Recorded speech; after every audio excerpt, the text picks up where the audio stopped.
नमस्कार, बहुत बहुत स्वागत आप सभी तमाम दर्शकों का एक बार फिर से आरके हिमाचल न्यूज़ पर।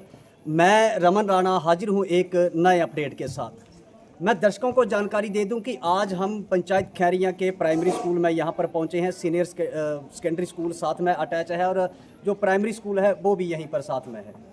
काफ़ी सारी समस्याओं का सामना यहाँ बिल्डिंग को लेकर बच्चों को करना पड़ रहा है। जो स्कूल का स्टाफ है उसको भी बिल्डिंग को लेकर इसका सामना करना पड़ रहा है। थोड़ा सा आगे बढ़ेंगे और देखेंगे कि क्या कुछ स्थितियाँ हैं। यहाँ पर जो तमाम एसएमसी कमेटी है उसके तमाम सदस्य यहाँ पर पहुँचे हुए हैं। जो यहाँ पर स्थानीय पंचायत प्रतिनिधि हैं वो भी यहाँ पर। प्राइमरी स्कूल के प्रांगण में इस वक्त हम यहाँ पर मौजूद हैं। तमाम लोग यहाँ पर मौजूद हैं। जिस बिल्डिंग को लेकर बात की जा रही है उस बिल्डिंग के सबसे पहले थोड़ी सी जो है उस पर बातचीत करेंगे। जो हमें यहाँ स्कूल प्रशासन से जानकारी मिली है उसके मुताबिक ये बिल्डिंग सन 1954 या 55 के आसपास बनी थी। लगभग आज से 30 या 25 या 40 साल और 40 सालों से जो बिल्डिंग यहाँ पर चली है उसमें यहाँ पर बच्चों के बैठने के लिए क्या स्थितियाँ हैं। थोड़ा आगे बढ़ेंगे और इस बिल्डिंग की तरफ भी देखेंगे। हालांकि बात करें तो स्कूल प्रशासन की तरफ से समय समय पर जो है वो विभाग के साथ पत्राचार किया गया है। समय समय के साथ जो है वो स्थानीय प्रशासन के साथ पत्राचार किया गया और जो हमारी सरकार है हिमाचल सरकार वो भी इस बात से अवगत है। बड़ी शर्म की बात है, बड़े अफसोस की बात है कि जिन बच्चों को पढ़ाने की बातें की जाती हैं, शिक्षा को लेकर बातें की जाती हैं, बच्चों को अच्छी क्वालिटी शिक्षा देने की बातें की जाती है और क्वालिटी शिक्षा अगर आप यहाँ पर आकर देखेंगे तो जो ये बिल्डिंग की हालात है वो आपके सामने है। इसी से पता चलता है कि सरकारें कितनी गंभीर हैं, कितनी सरकारें जो हैं वो बच्चों के भविष्य को लेकर चिंतित हैं। प्री प्राइमरी क्लासों को लेकर अगर बात करें तो उसकी बात सरकार यहाँ पर करती है, लेकिन बिठाएंगे कहाँ बच्चों को।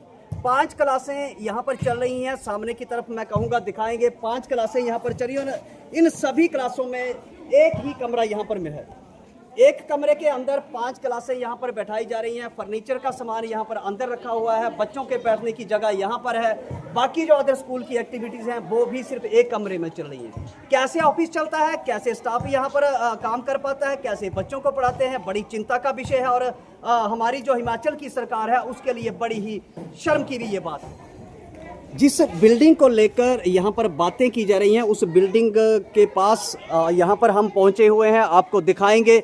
काफ़ी बड़े सुंदर शब्दों में लिखा कि अध्यापक तो देश का निर्माता है। हाँ है, लेकिन सरकारें इस विषय को लेकर कितनी गंभीर हैं, ये जर्जर जो बिल्डिंग है इसकी हालात हम आपको दिखाएंगे। और कमरे हालांकि ये बंद पड़े हैं, कई सालों से ये कमरे बंद पड़े हैं। बिल्डिंग जो है वो सरकार की तरफ से इसको ये घोषित कर दिया गया है कि ये टूट चुकी है। अगर यहाँ की स्थितियां हम आपको दिखाएं, ये दीवारें टूटी हुई हैं, कहाँ बच्चे बैठेंगे। बरसात का मौसम है और इस मौसम में बच्चों के लिए जो है वो बड़े ही खतरे की बात है। अगर कोई अनहोनी घट जाती है या कोई ऐसी स्थिति हो जाती है तो उस दौर में जो है वो फिर बाद में जो है पछताना। स्कूल की जो टूटी हुई बिल्डिंग है उसके अंदर इस वक्त हम मौजूद हैं। हालांकि डर हमें भी लग रहा है कि कहीं ये टूट कर जो है हमारे ही सिर पर ना पड़ जाए, लेकिन जोखिम तो हमें कम से कम, हमें जो मीडिया के बंधु हैं, जो मीडिया के पत्रकार हैं, जो जिनको एक समाज का जागरूक इंसान कहा जाता है, हमें तो ये जोखिम उठाना ही पड़ेगा। मैं कैमरामैन से कहूंगा सामने की स्थिति दिखाएं। जिस तरह से बिल्डिंग की हालात है ऐसे में कहां बच्चे बैठेंगे, कहां बच्चे पढ़ाई करेंगे और किस तरह से जो है वो ये स्कूल चल रहा है। मेरी विनती रहेगी, मैं एक बार फिर से आखिर में यही कहूंगा, अपनी जो हमारा यहाँ का स्थानीय प्रशासन है, जो शिक्षा विभाग है, हमारे शिक्षा मंत्री रोहित ठाकुर जी भी थोड़ा इस पर ध्यान दें। हमारा जो स्थानीय प्रशासन है वो भी इस पर ध्यान दे और शिक्षा विभाग जो है वो भी इस पर थोड़ा सा ध्यान दें। इस तरह से अगर चलता है तो कैसे इन बच्चों का जो है वो भविष्य संवरेगा, कैसे ये बच्चे आगे चलकर जो है वो कुछ नए उसका निर्माण कर पाएंगे। लेकिन सबसे बड़ी जो दिक्कत है वो आज भी यही है कि सरकारी स्कूलों पर ना तो सरकार का ध्यान है ना विभाग का ध्यान है। और यही कारण है कि आज सरकारी स्कूलों में जो है वो बच्चों की स्ट्रेंथ बिल्कुल कम है।